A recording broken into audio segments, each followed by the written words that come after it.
Well, we're in Parshas Bo, and what I've done is to copy for you the entire 12th chapter of Sefer Shemos in the page that's in front of you.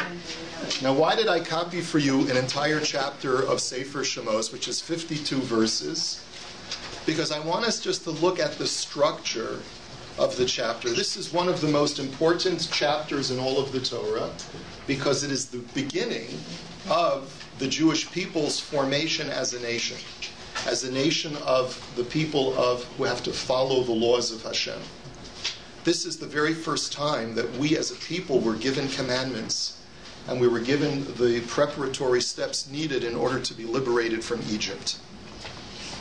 And if you look at the verses, my objective to you today is to show you that there seems to be a sense of disorder, a disorganization in the way that the Torah presents the mitzvahs to the Jewish people when they're about to leave Egypt. So we're just going to jump just to look at like 3 or 4 psukim in this whole chapter, but you need the whole context in order to appreciate it. And that's why you'll see I've divided it into 3 separate sections, even though it's one long chapter. The Torah starts off by saying, "Vayomer Hashem el Moshe ve'el Aharon be'eretz Mitzrayim lemor." God is speaking. This is right before the sin of Makas Bechoros, the plague of the firstborn. And Hashem speaks to Moshe and Aaron, telling them, "Hachodesh hazeh lachem rosh chodoshim." This month shall be for you the head of all months. It is the first of the months of the year. This is the time, says Hashem, when the pattern of Jewish months will be established, because, as we know, the Jewish months are patterned after the date when we were formed into a people. So when were we formed into a people? In the month of Nisan. And that's why the month of Nisan is known as the first month of the Jewish year. It's not Rosh Hashanah, because Rosh Hashanah is the day of judgment of the Jewish people, and that goes according to the date of creation. But as far as the date of how we count months and how we date our contracts and how we and other ramifications which the Gemara talks about, we use Nisan as the first month of the year, because that historically is when we started as our nationhood. And as you notice, the whole context of this is that Hashem says in Pasuk Gimel, "Dabru al kol adas Yisrael lemor be'asar lechodesh hazeh." Speak to the Jewish people on the 10th of the month, on the 10th of Nisan, v'yikchu lahem ish selavei savo selabais, and then they should all take a sheep, each a sheep per household, because you're going to have to prepare it 4 days in advance in order to inspect it, in order to get it ready as the Paschal sacrifices, the Korban Pesach. And then if you notice in Pasuk Zayin, that Hashem also says, and this is only for the generation that left Egypt, it was not binding upon future generations, take the blood from the Paschal sacrifice and use it to paint your doorposts. And this will prevent the mashchis, the destructive angel, which will be with the plague of the firstborn, this will prevent him from coming into your doors. And then to continue along the commandments, eat the Paschal sacrifice on the night of the 15th, and from the 14th going into the 15th. Do not leave over any of it until morning. And I'm going to pass over that night. That's why it's called Passover, of course. And if I see the blood on your doorposts, I will not allow the destructive angel to harm your children in any way. In Pasuk Tesvav, the Torah says, furthermore, I want you to eat matzos for 7 days. Okay, and there's a mitzvah of eating matzah, and there's a mitzvah of observance of Pesach on the first day and on the 7th day. That's in Pasuk Tes Zayin. There's and there's a prohibition of having leaven in your house. And that brings us now to Pasuk Chaf Aleph, where Moshe calls, after he hears the commandment from Hashem, he goes over to all of the elders, and he tells the elders, make sure that this message goes out to all the Jewish people, and tell them what they're supposed to do to prepare the Paschal lamb, to paint the doorposts, and what they should tell their children in future generations. As Moshe says in Pasuk Chaf Hey, V'hayaki savo el haaretz, when you come into the land of Eretz Yisrael, you should do all of these mitzvahs, And when your children ask you, what are you doing? You should say, this is the Passover offering because God passed over our houses. Now, when the people hear this in Pasuk Chav Zayin, okay, so far it's pretty normative. This is what we would expect the Torah to say to a nation that's preparing to leave Egypt. The Torah says that when everyone heard this, Vayikod ha'am vayishtachavu. When the elders spoke to all of the people in the neighborhood of Goshen, everyone hears this and they all bow down. Now, when does this all take place? When does this all take place? God speaks to Moshe. Moshe then in turn speaks to the elders. When does this take place? And then the Torah says, Chavches, and I'll tell you in a second, it says, Vayelchu vayasu b'nei Yisrael kasher tziva Hashem es Moshe v'Aaron ken asu. The Jewish people did everything that Moshe and Aaron told them to do. They did it exactly right. If you take a look at Rashi, go down to the next passage, Rashi on Pasuk Beis. Rashi says, HaChodesh hazeh her'ehu levana b'chidusha v'amar lo keshahayarech mischadesh yeh lecha rosh chodesh. God shows Moshe, look up in the sky, Moshe. You see that moon, that thin sliver of the moon? That's what it means to declare Rosh Chodesh. When you see the phase of the moon in its very, very earliest stages, that's a sign that it's Rosh Chodesh. So God is speaking to Moshe when? When is God telling this to Moshe? On Rosh Chodesh, which is the first day of Nisan. God is giving this mitzvah to Moshe on the first day of Nisan, and he's telling Moshe, speak to the elders, and have them speak to the Jewish people and tell them that on the 10th of this month, in 10 days from now, or 9 days from now, everyone should take a sheep, set it aside, tie it to your bedposts, watch it for 4 days, and bring the Paschal sacrifice, and go through the entire protocol that I've just told you. So far, so good. No surprises yet, right? No surprises. Is everyone with me? Okay, let's go on to the next section of that chapter. The Torah then says, "Vayihi b'chatzi halayla." It was in the middle of the night. V'Hashem hika kol b'chor be'eretz Mitzrayim. So now we're jumping to the actual night of the 15th, because now the Torah is telling us what happened 2 weeks later. Okay, so the Jewish people did everything. 2 weeks later, it was the night of Pesach. All the Jews had their Sidarim, and at midnight, Hashem smote the firstborn of Egypt, and when he saw the blood on the doorposts of the Jews, he passed over them. And Paro comes to Moshe and he says, we can't take this anymore. You better get out of here. Take everything that you want. The Torah says that the Egyptians chased the Jews out. The Torah says in Pasuk Lamed Daled, Vayisaham es b'tzeiko terem yechmatz. They took their dough on their backs. They didn't even have a chance to let it rise, even if they hadn't already been commanded to have unleavened bread. They didn't even have an opportunity to make it leavened because they were chased out so rapidly. And then in Pasuk Lamed Zayin, the Torah says, Vayisu b'nei Yisrael me'rameses, Sukosa, k'sheshmeos elef ragli, hagivarim levad mitaf. That they left Egypt. They came to Sukkot, which is a place that is on the outskirts of Egypt. And there were 600,000 people, 600,000 men, and including, and then not including women and children. The Torah then says that they baked the unleavened bread, the unleavened dough that they had with them. And then the Torah tells us in Pasuk Mem that they were in total in Egypt for 430 years. That's in Pasuk Mem. And then Hashem took them out. And this has therefore become a day of commemoration for all future generations. That's Pasuk Mem Beis.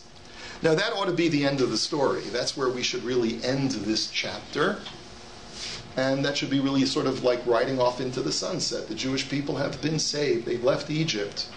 And we should now be ready to start Parshas B'Shalach and talk about how they came to the Red Sea and Paro pursued them. But that's not. We have a whole other chapter.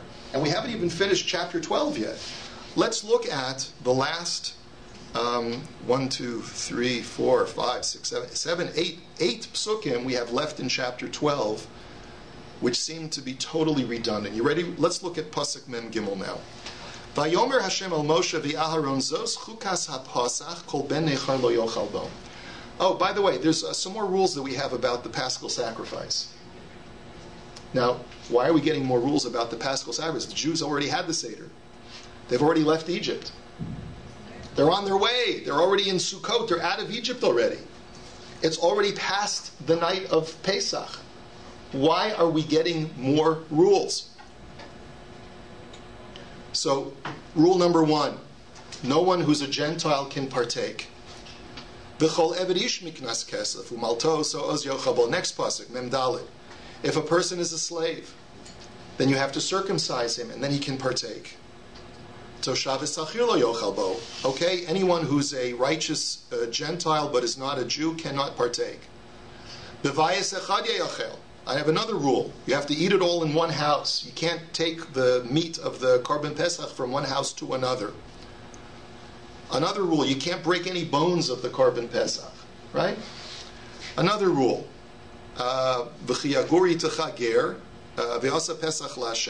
If a person wants to convert to Judaism, he has to be circumcised, and then he can partake in the Korban Pesach.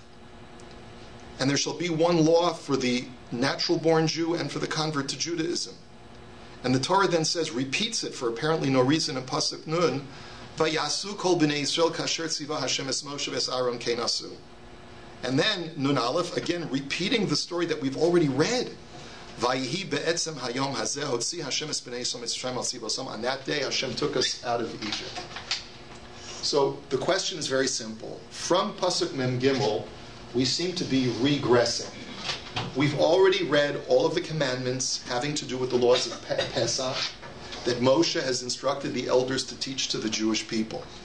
Take the Paschal lamb, take its blood, paint it on your doorposts, eat Pesach, eat matzah for 7 days, have a festival, don't have leaven in your house. Everyone hears it, they bow down, they're inspired, they go ahead and they do it. And then the Torah says, and that's what they did. And on the night of the Seder, Hashem spared them, but even though he smote all of the firstborn of Egypt, Egypt came and said, get out. The Jewish people fled, and they came to Sukkot, and they were in total in Egypt for 430 years. Now with Pasuk Mem Gimel, oh, by the way, we've got some more mitzvahs for you, having to do with the laws of the night of the Seder. Why are we going backwards? Why? This should have been included up above. Yes? I also, when you were mentioned that Hashem came to Moshe in Rosh Chodesh Nisan, maybe I misunderstand. You say that Hashem also said about to take care of the laws of the Pesach, which is matzah and all these things. So when Hashem commands this to have matzah in Pesach, Am Israel don't leave Mitzrayim yet. So when 2 weeks later, they left. Yeah, so it's also like before in Rosh Chodesh when Hashem said about the moon and everything. He talked about also the law. He gave everyone an instruction 2 weeks in advance, and also the matzah. He said, "This is how much time do you need to prepare for Pesach?" They were given 2 weeks in advance. I'm giving you 2 weeks in advance. This is what you have to do to prepare. Okay. This is what you're going to need to do to prepare. So he gives them this mitzvah on Rosh Chodesh. He says, you got 2 weeks to take care of business. Then the Torah says they did it. They did everything that Hashem said, and they left Egypt. Pasuk Mem Gimel. Oh, we got some extra stuff for. We wanted to some addenda that we wanted to just add on to the mitzvah. Why is it addenda? Why isn't it being offered in the main section before they leave? Okay, that is our question, yes. I'm not answering your question, but I'm going to add to the question. Hashem also tells them in a very strange time to go to their neighbors and take gold. It's a great question, and the question is why. So the Talmud says that Hashem wanted them to leave Biruchush Gadol. He had promised that to Avraham. But it would seem that, I'm ready to leave. I've packed up my things, my matzah's all finished, and now I should go ask my neighbors? That's what it feels like when I read it. Okay. I understand what you're saying. It could be that this was an opportune time because the Egyptians were so anxious for them to leave. This would be a great time to say, oh, by the way, do you mind, I'm happy to go, but, and their children are dying. So they said, take whatever you need, just get out. Right? Go ahead, Linda. Were there intermarried, like were some of them intermarried? Well, the Torah says that there was an Erev Rav. There was a mixed multitude that left with them. So maybe could that not be why they're bringing that up? Because like it starts to talk about non-Jews and Possibly, that's a very good. That would be a very good explanation. Now that the Erev Rav has come out with us, we got to give you more information. I would accept that, and I think it's a great idea. The only problem is that if you take a look at both Rashi and the Ramban, they tell us that these mitzvahs were given to the Jewish people before they left Egypt. Now, Rashi had told us at the beginning of the chapter that the first part of the chapter was given on the 1st of Nisan. If you take a look at Rashi, on Pasuk Mem Gimel, Rashi just says, Zos chukas ha-Pasach. This is the law of Pesach. Says Rashi, B'Yudalid b'Nisan nemar lahem PARSHA zu. The Jews were given this set of commandments on the 14th of Nisan, Erev Pesach. Erev Pesach, they're given this. So, from Rashi, Linda's answer doesn't work because Linda's answer is great if we would ignore this Rashi, because basically Linda's saying, after they left and they saw that there were other people that went out with them, so they had to make rules to accommodate people that were going to, in the future, celebrate Pesach who were not Jewish.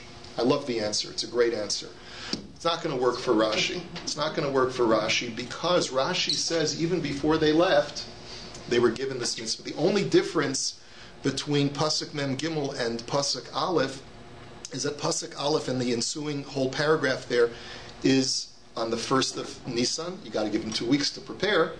And then on Erev Pesach, we get the rules of make sure the non-Jews are circumcised and properly converted, and then they can partake of the Korban Pesach as well. And make sure that you don't break any bones, and make sure that you don't take any of the stuff outside of your houses. And so the question is why it doesn't really, even if it was given on the 14th of Nisan, why does the Torah have to provide the narrative that they left before it's totally out of order now? Right? It's still totally out of order. Okay?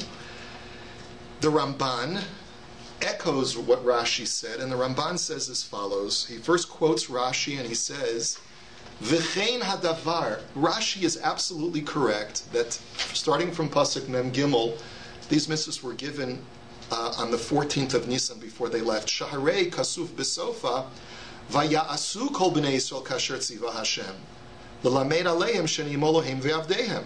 Because it says that the Jewish people did all that Moshe had commanded them, which implies that these commandments were given to them before they observed the first Pesach. So it can't be referring to that these mitzvahs were given after they left Egypt, as Linda had suggested, which would make sense based on the continuity of and the ordering of the verses. So he says, "V'imkein haya b'din lahakdim haparsha hazos kodem vayihi b'chatzi halayla." So the Ramban asks the natural question: well, then why doesn't this appear in the Torah before the narrative of them leaving Egypt? If it happened before they left Egypt, so he says, "I'll tell you why." Aval hatam ki parsha sachodesh hazeh lachem nemra b'rosh chodesh. He says because the first part was given to them on Rosh Chodesh. Ubo bayom miyad asa Moshe shlichuso vayikra Moshe lechol ziknei Yisrael vayomar aleihim. And on that self-same day of Rosh Chodesh Nisan, Moshe did what he was told. He went to all of the elders and told them to tell the Jews what to do. Tziva osam bechukas haPesach v'hivticham sheyigoalu b'leil chamisha asar. And he promised them via the elders, Hashem, if you do these mitzvahs, Hashem is going to take you out of Egypt on the 15th. Everyone believed, and they bowed down in thanks to Hashem.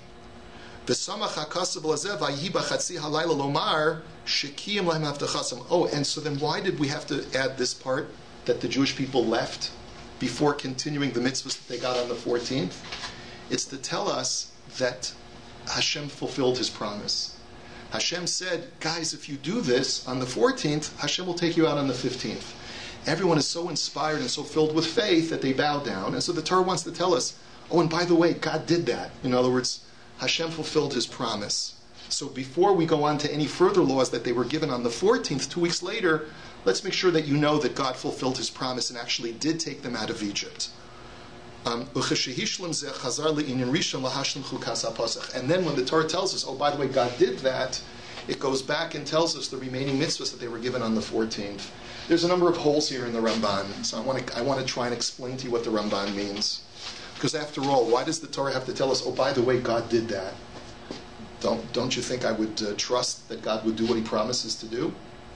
And also, why is there two sets of dates of giving the commandments? Why is one set of commandments given on the 1st of Nisan, and then this last set of mitzvahs is given on the 14th, 2 weeks later, Erev Pesach? I'm cleaning up the house, and now you're giving me more mitzvahs. What's going on, right? So I want to suggest that really what the Ramban is alluding to, and I think this is perhaps the underlying idea of this disjointed narrative, is that there are two types of mitzvos that the Torah is dividing for us in this section. There's a type of mitzvah that Hashem says, I need you to do this in order to generate the proper amount of faith in Hashem to be deserving to leave Egypt. In other words, what is the purpose, or one purpose of doing a mitzvah? It's a demonstration of faith. It's a demonstration of my devotion and my worship to Hashem. And if you do that, says Hashem, you'll be deserving of leaving Egypt, and I will take you out if you do all of these things. And that's why Moshe gave them this mitzvah on the day, on Rosh Chodesh Nisan. He says, you have 2 weeks to prepare for this, and to get it all ready with excitement and with anticipation. And if you do it, on the 15th, Hashem's going to take you out of Egypt. And so everyone believes it. After all the miracles they've seen, and after all the wonders, and how they haven't been harmed, and only the Egyptians have been harmed, we're ready. We're out of here. And we're going to do everything that Hashem tells us to do, because that way we'll be deserving to leave. The mitzvahs that they got on the 14th are important mitzvahs, and just as important in their halachic requirement, but they serve a different purpose. Their purpose of those mitzvahs is to create a uniform observance for the Jewish nation, to keep the Jewish people a cohesive unit, a cohesive people. These mitzvahs of make sure that you circumcise anyone who wants to partake, make sure you don't break the bones because you're a royal people, you're a holy people. Make sure you don't schlep the meat from one house to another because that's vulgar. You have to keep the meal inside the house and don't transfer from one house to the other. You're a royal people, you're an elevated people, you're an exalted people. And you have to demonstrate your importance and your royalty the night of the Seder. That's got nothing to do with what you need to do in order to deserve redemption. Your deservance of redemption is your faith affirmation in Hashem that is manifest in doing these sacrificial things. Taking the sheep, tying it to your bedposts, painting the door. These all affirm your belief that Hashem is your Redeemer. That's what comes on Rosh Chodesh Nisan.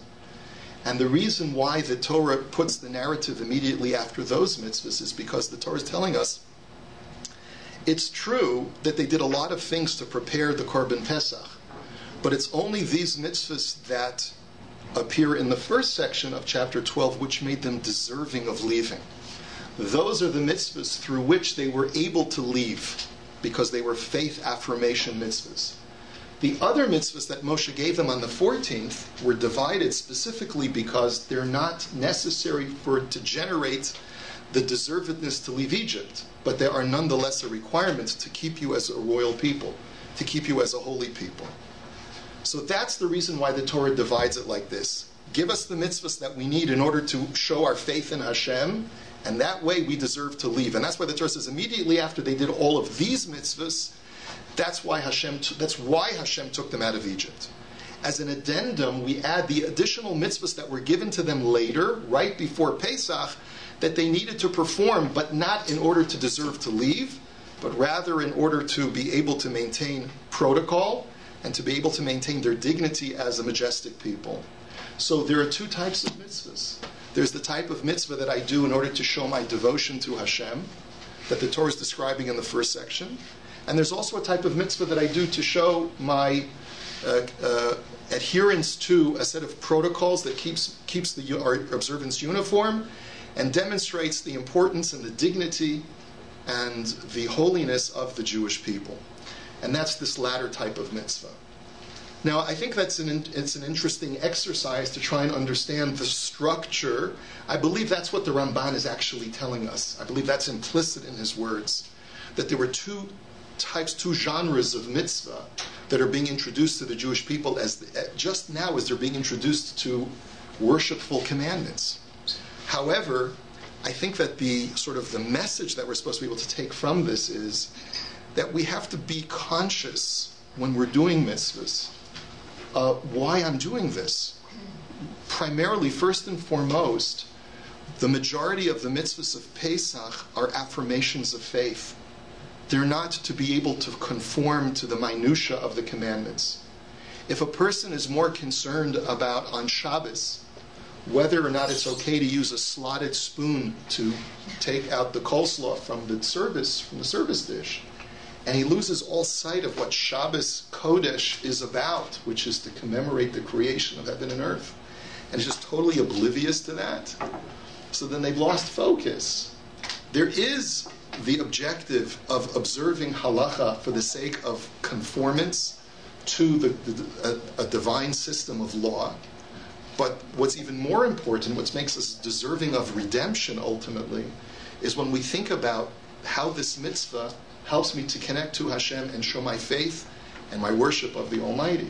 That's what the Torah wants to accentuate over here, and only later adds the additional mitzvahs that are not related to that type of mitzvah. Okay, yes, go ahead, Linda. No, you just answered. I was just going to say, if that's true, why would they put that line that says, and they celebrate it for you will celebrate this for generations and generations to come? That should have been at the end of the second set, but what you just explained actually makes it more appropriate after the first set. You know what I mean? Okay, yeah, okay. It's okay, I understand. All right, good. Yes? Rabbi, sorry, can you repeat which mitzvah is the one that we have? Is it the mitzvah of matzah? The mitzvah of the Korban Pesach, the mitzvah of painting the doorpost, which was only for that generation, the mitzvah of matzah, the mitzvah of getting leaven out of your house, the mitzvah of celebrating a holiday of Pesach. All these are ways of us showing Rosh Chodesh. That's really a prerequisite to the celebration of Pesach. But all of these mitzvahs are an affirmation of our belief that Hashem is taking us out of Egypt, and it's a way for us to have that relationship to Hashem, recognizing that we are the people that Hashem took me out of Egypt. Hashem is taking me out of Egypt. Hashem is redeeming me. This is what makes me deserving of redemption. This is the reason why I'm being redeemed, because I'm ready to make these commitments to Hashem in this observance. The other mitzvos, they're important and they're vital from a halachic standpoint. But they in and of themselves are not the things that I'm doing to deserve redemption. I need to do them in order to have uniformity, in order to conform to protocol, and in order to make sure that we act in a dignified fashion as a people when we do offer the Korban Pesach. But at the same time, what makes me deserving of redemption is when I make these sacrificial gestures of going beyond and really saying, I acknowledge that Hashem has taken me out of Egypt. This is not happening by happenstance. I'm willing to stand up to the Egyptians. I'm willing to take the Paschal lamb. I'm willing to forget about chametz for a week, and I'm willing to only have unleavened bread. These are all demonstrations of what I know. I know what it means to be redeemed. These are all symbols and icons of redemption. They show that I'm believing and I'm understanding that Hashem is now taking me out, and therefore when I do them, that's what makes me deserve redemption. Okay? Thank you. Have a great day, everyone. Thank you.